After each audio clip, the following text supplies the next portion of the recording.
Welcome and thank you for joining us for the second half hour of The Factor Uncensored.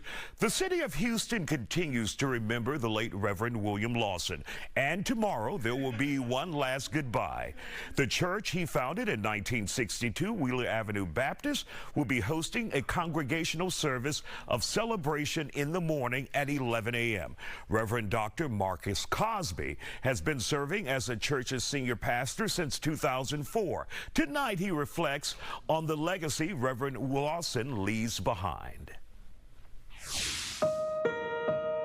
Dr. Cosby, how would you best describe what Reverend Lawson meant to you? Oh my. Well, my words kind of fail me when I think about what Pastor Lawson has meant to me. He has been mentor, he has been pastor, he has been friend, he has been father. He has been the breadth of experiences and knowledge that has helped me to become whomever I am becoming right now. So to have been a part of his life and his ministry has meant the world to me, and he has helped me to be the person that I'm trying to be right now. What will the loss of Reverend Lawson mean not only for this church, but for this country, because he was a civil rights icon? Yeah, he was certainly that. But interestingly, in his own words, he chose to be rather called a bridge builder. He was one who intentionally built bridges between the powerful and the powerless, the haves and the have-nots. He found that as his mission in life. He thought that to be his responsibility, to make sure that those who didn't have a seat at the table had one. And so for Houston, we lose that bridge builder, that voice of reason, that voice of conscience that allowed us to understand that all people had a humanity that needed to be respected and honored.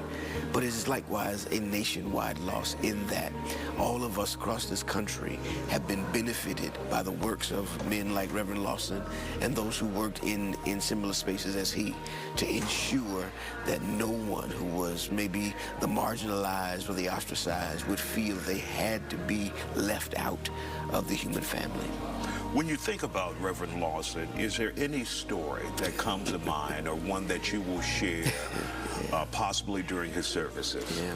Well, there's several, of course. You know, Sure, long list. Yeah, long list. It's been 26 years for me. So for 26 years, I've been able to walk with and glean from and learn from Reverend Lawson. So I think for me, one of the greatest stories was when he told me how significantly he wanted to make sure that everyone knew they had a seat at the table. That mattered to me. And he said it over and over again. He said it almost relentlessly and religiously because he meant it. He meant that he wanted to live his life in such a way that every person who was sometimes left out or forgotten would be included and remembered.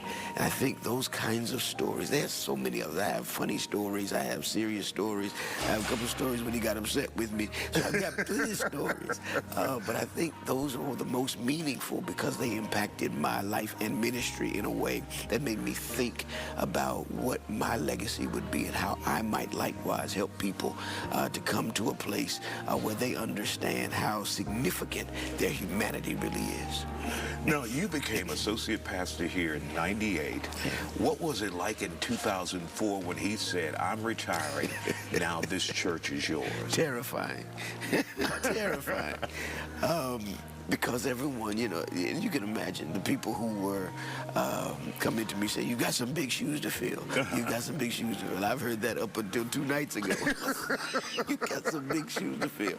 And so those kinds of comments were awe-inspiring, but awfully terrifying as well, because I understood the kind of ministry that he had provided for this city for, at that time, more than 50 years. Now it's been 69 years since he has come to Houston. And so I think for me, it was the the weight of knowing that Reverend William Alexander Lawson was entrusting to me his life's work. He's really patriarchal about it. He's father here. And so to entrust into my care the work that he spent so much time building and correcting and making better was significant for me. And it's still awfully terrorizing. When you did your first sermon here as lead, did you check on him and see what he's saying? Absolutely. What did he think? Absolutely. He was right there behind me. He was sitting right there with me. And the title of the message, I'll never forget it. It was intentional. The title of the message was, "Where do we go from here?" And I tried to, he had just preached a series of sermons about how to be the church. And so I wanted to continue that kind of thought process of how to be the church. And as we moved into that first message, he was right there standing with me, and he's been with me the whole time. So this is a unique season for me because I knew I could always count on him. I could always go by and see him. I could always hear from him. He would always share with me his thoughts and reflections. And so now this is different, very, very, very different, Isaiah. And for those who are looking for words of encouragement because of the loss, what would you tell them? Yeah, we have so much to be grateful for. One of the things we've kind of reiterated throughout this week and throughout the days since Pastor died was that although our grief is great, our gratitude is greater.